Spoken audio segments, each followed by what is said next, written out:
Ach, das ist noch drin. Moin, liebe Lüd. Freut ihr euch auch immer so, wenn die neue Saison losgeht? Gestern war noch bei mir das Maifeuer. Heute ist der 1. Mai und ich habe mich jetzt spontan entschlossen, die erste Tour geht los. Deswegen muss das jetzt ganz auf die Schnelle hier schier gemacht werden. Morgen und übermorgen, Donnerstag und Freitag, habe ich keine große Zeit, das schwarze Schaf hier einsatzbereit zu machen. Das muss ich jetzt also heute Abend. Die Sonne ist schon fast untergegangen, aber das hält mich nicht davon ab. Wir alle haben jetzt lange genug drinnen rumgesessen und wir wollen alle wieder raus. Wohin es diesmal hingeht? Hockenheimring. ADAC Hockenheim Historics, das ist eine große Veranstaltung für klassischen Rennsport. Da sind alle möglichen Fahrzeugklassen, inklusive der Big Open Single Seater oder auch Boss genannt. Das sind überwiegend Fahrzeuge aus der Formel 1. Aber aus früheren Zeiten der Formel 1, wo die noch richtig Lärm gemacht haben, wo die noch richtig laut waren. Ich werde dieses Wochenende dahin fahren, könnt ihr euch also auch schon drauf freuen. Auch darüber wird natürlich ein Video kommen. Aber jetzt geht es erstmal darum, ganz auf die Schnelle das Fahrzeug hier einsatzklar zu bekommen. Die Grundreinigung, die ich eigentlich sonst auch immer noch mache, die wird in einem späteren Video kommen, weil ich habe den Tank noch nicht desinfiziert. Ich werde jetzt gleich erstmal in den Tank reingucken, ob der jetzt eigentlich so über den Winter gekommen ist, wie ich das erwarte. Denn wenn das so ist, dann wird er jetzt für diese eine Tour, ich brauche nur ein bisschen Wasser zum Duschen und zum Abspülen. Trinkwasser, wie gesagt, hole ich ja üblicherweise dann aus Trinkflaschen. Dann wird also die Desinfektion, die ich einmal pro Saison mache, dann erst im Nachklapp nach diesem Wochenende dann stattfinden. Aber jetzt geht es ja darum, schnell hier alles einsatzklar zu kriegen, damit das schwarze Schaf endlich wieder on the road ist.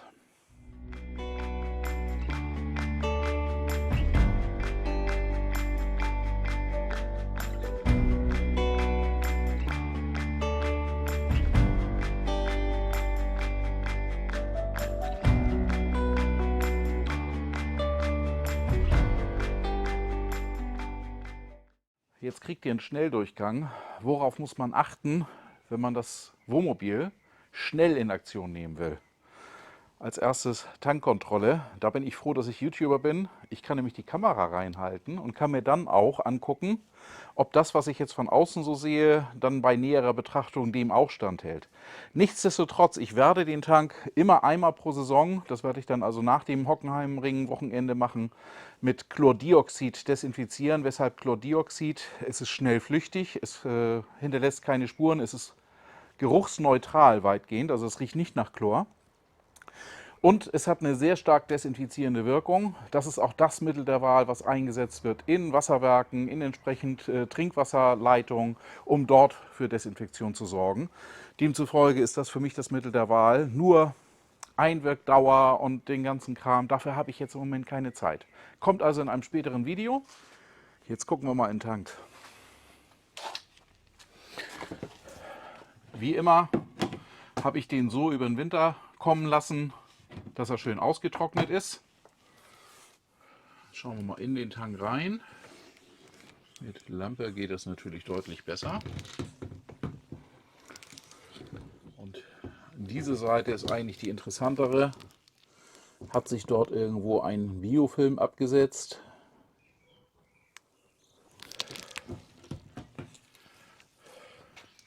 Das schaue ich mir jetzt auf dem Video schnell an und entscheide dann, ob ich das Wochenende ohne die Desinfektion das Wasser nutzen kann. Es geht wie gesagt nur um Duschen und um Abwaschen. Getrunken wird das Wasser nicht. Der hintere Teil des Tanks sieht gut aus. Das ist der Bereich, in dem ich vor 2 Jahren dann auch mit viel Schrubben dann einen Biofilm dann beseitigt habe. Den Teil des Tanks konnte ich jetzt gut sehen. Das sieht super aus. Was ich noch nicht gut sehen konnte, ist der Bereich um die Pumpe herum, denn da habe ich die Kamera eben falsch gehalten. Ich muss das im Blindflug machen. Gut, dass ich die Kamera habe. Meine richtigen Taschenlampen muss ich noch raussuchen. Diese hier ist nicht mehr die ganz stärkste, aber das sieht gut aus. Gehen wir nochmal an die Pumpe unten. Erst die eine Hand, dann die andere. Ja.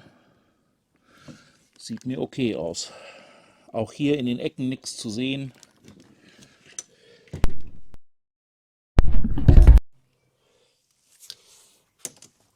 Da können wir mit arbeiten. Bevor ich jetzt Wasser einfülle, muss ich an den Frostwächter denken.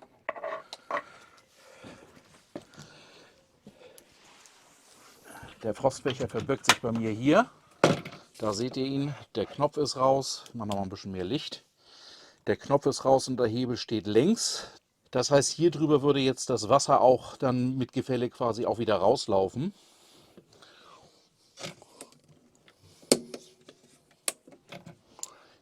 Querstellen und den Knopf reindrücken. Das ist da die Technik. Jetzt ist er wieder geschärft. Er würde bei ca. 6 Grad Außentemperatur selbstständig auslösen und dann den dahinterliegenden Boiler hier leer laufen lassen, damit der nicht kaputt frieren kann.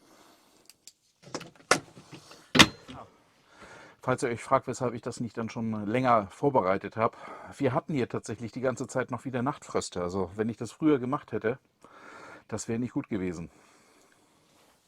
Gott sei Dank sieht der Rest hier ganz ordentlich aus. Die Herdplatte ist eigentlich in Ordnung, muss mal abgewischt werden.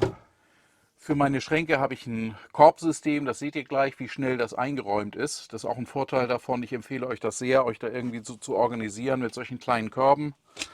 Ist das bei mir jetzt perfekt, dass ich ratzfatz auch genau in der Reihenfolge dann alles eingeräumt habe, dass ich genau weiß, wo was ist und das dann auch schnell finden kann. Denn in einem Wohnmobil habt ihr euch auch ganz schnell zugeräumt, zugemüllt und wisst nicht mehr, wo eure Sachen sind. Die Sonne geht unter, es wird allmählich düster hier, aber wir kriegen das hin. Das schwarze Schaf wird fertig. Diesen Schlauch hier habe ich extra nur zum Befüllen des Wohnmobils. Der wird auch in regelmäßigen Abständen dann ersetzt werden.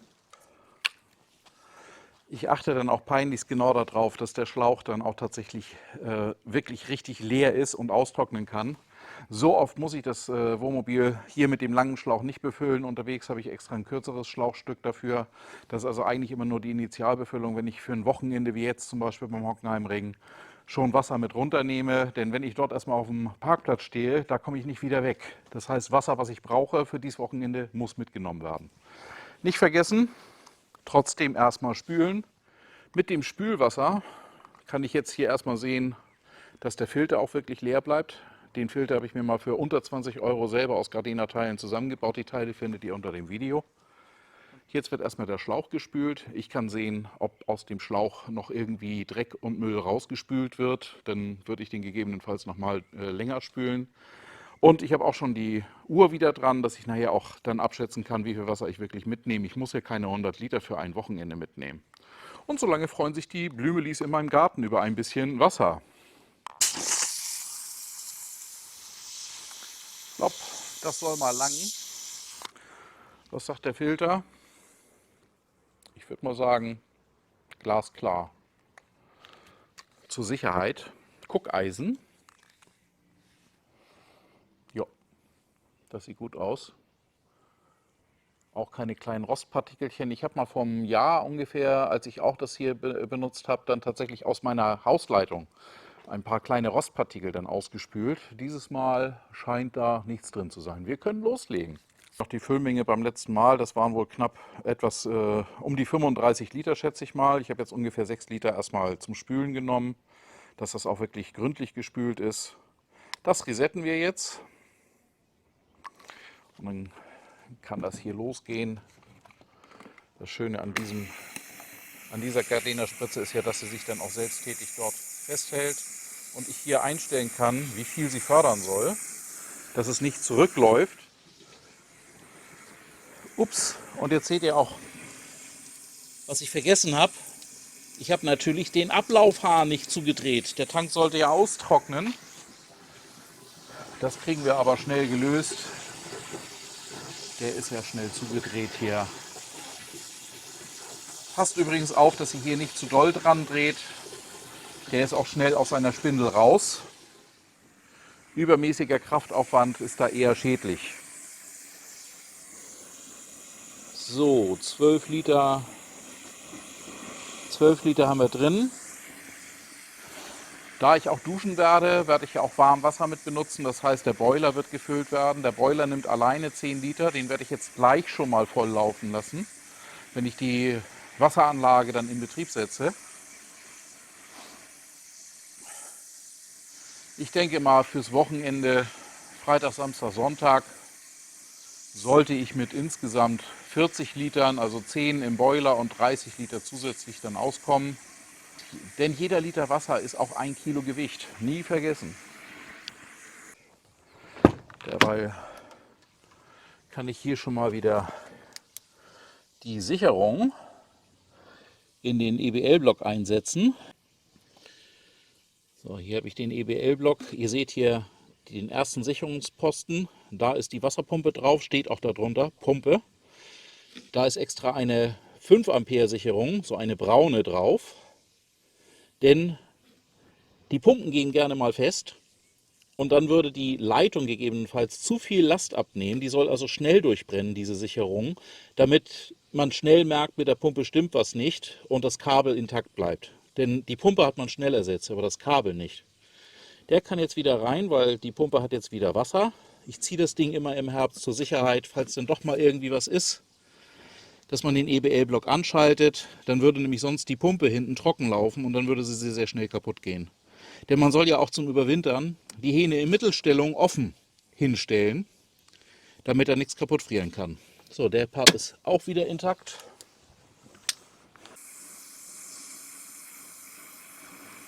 ...40 Liter sind voll.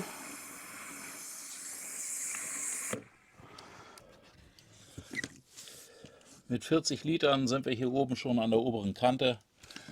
Und jetzt verrate ich euch was. Die Pumpe da unten, die hat zwar ein Belüftungsloch, aber wenn man frisch auffüllt und die Pumpe ist trocken, dann will das Wasser da nicht so recht rein durch das Belüftungsloch. Leichtes Klopfen gegen die Tankwand, wirklich nur leicht, sorgt dafür, dass die Pumpe mit Wasser flutet und dass sie nicht gleich zu Anfang erstmal trocken läuft und nichts fördert. So.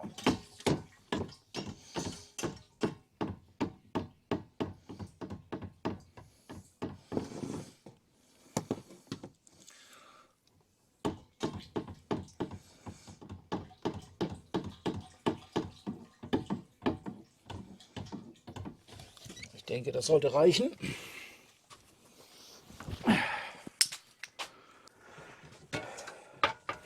Jedes Jahr wieder spannend.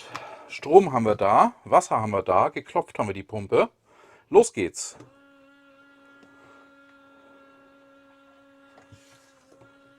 Sollte auch auf ganz kalt stellen. Jo, das hört sich gut an. Weshalb ganz kalt? Weil ansonsten natürlich das Wasser erstmal in den Boiler läuft und ich nicht merke, dass hier oben Wasser ankommt. Aber die Pumpe war schnell geflutet. Das ist auch ein kräftiger Strahl, so wie er das eigentlich immer ist. Jetzt kann ich auf voll heiß drehen. Und jetzt fluten wir erstmal den Boiler mit 10 Litern. Schön, wie er hier Musik macht. Wenn jetzt gleich wieder Wasser hier rauskommt, im normalen Strahl, dann ist der Boiler mit 10 Litern geflutet.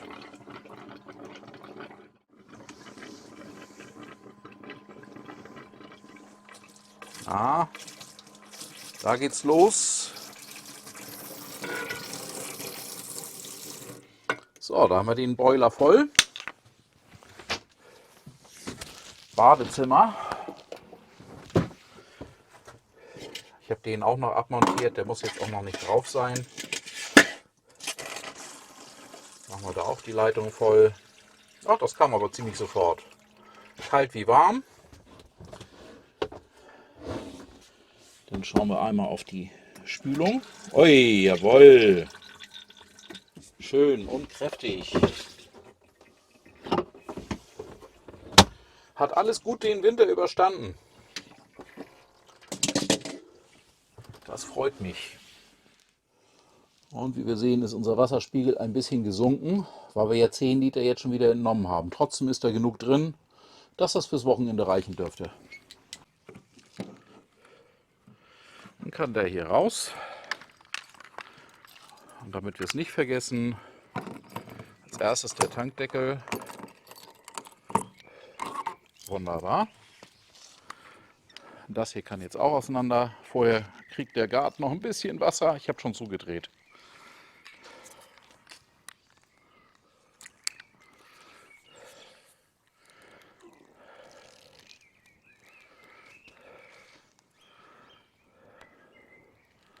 So, und dann können wir das hier trockenlegen. Nicht vergessen, den Deckel hier zuzuschrauben.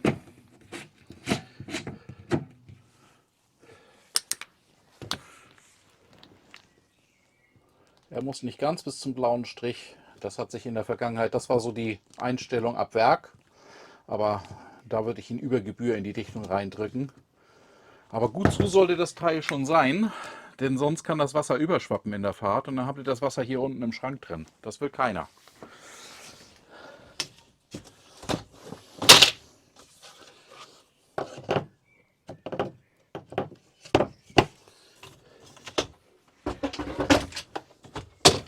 Zur Sicherheit kontrolliere ich auch den.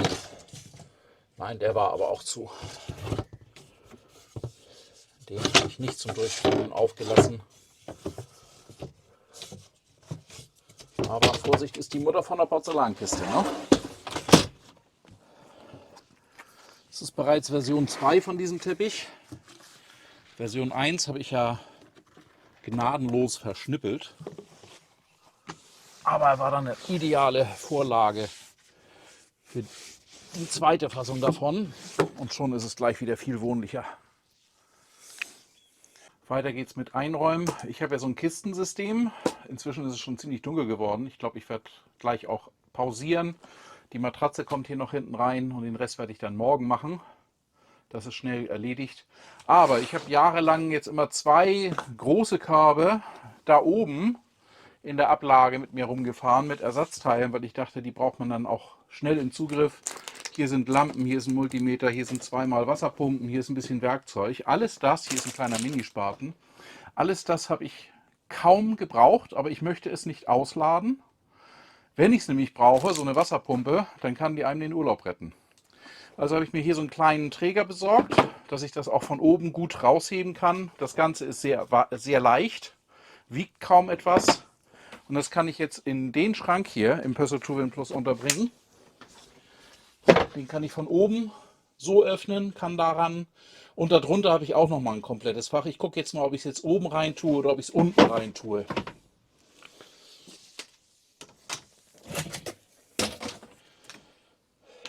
Hier habe ich auch sonst schon selten benötigte Dinge drin, sowie die Ersatzstreben hier für mein Bett.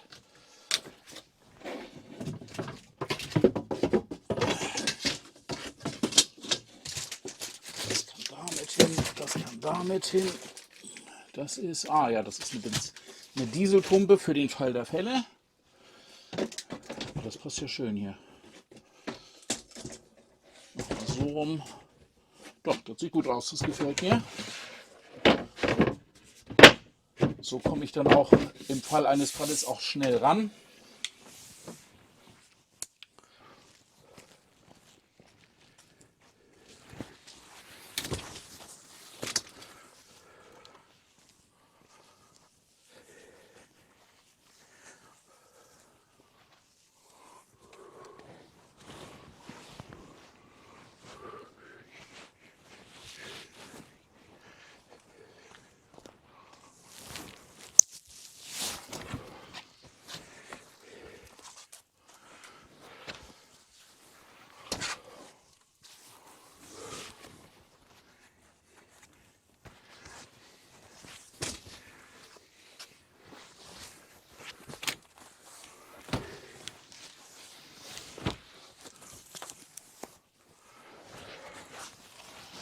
So schnell ist die Matratze wieder drin.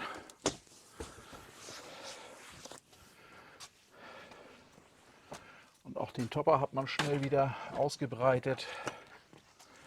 Der hat sich bewährt.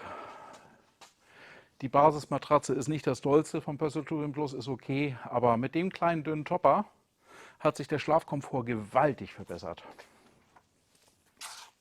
Ihr habt selber gesehen, es ist allmählich einfach zu dunkel geworden. Aber ich konnte es an den Videodateien sehen. Ich habe es tatsächlich an dem Abend geschafft, bis einschließlich Bett und Einräumen der Kisten dazu gerechnet. Da ist mir ein kleines Missgeschick passiert, dazu gleich mehr. Das Ganze in knapp einer Stunde abzubilden. Und das muss ich sagen, das hat mich doch beeindruckt. Natürlich ist das jetzt inzwischen auch ein bisschen Übung. Man macht das Ganze jetzt ja nicht mehr im ersten Jahr, im zweiten Jahr. Ich bin jetzt seit 2020 mit dem Schwarzen Schaf unterwegs. Wir sind also in der 4. Saison jetzt mittlerweile. Was sich sehr bewährt hat, und das zeige ich euch jetzt mal, sind hier meine Körbe. Alles, was zum Winter hin rausgeräumt worden ist aus dem Fahrzeug, auch hier oben, das ist in 0, nichts genau an der Stelle, wo es sein muss, damit ich genau weiß, da sind meine Lüfter drin, wenn es mal besonders heiß ist. Hier ist meine Elektronik, hier ist mein Radio, wenn ich das brauche.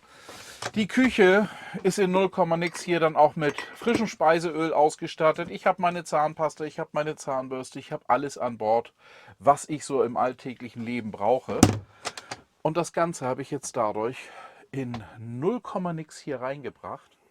Es kann jetzt also tatsächlich losgehen zum Hockenheimring, zu den ADAC Hockenheim Historics.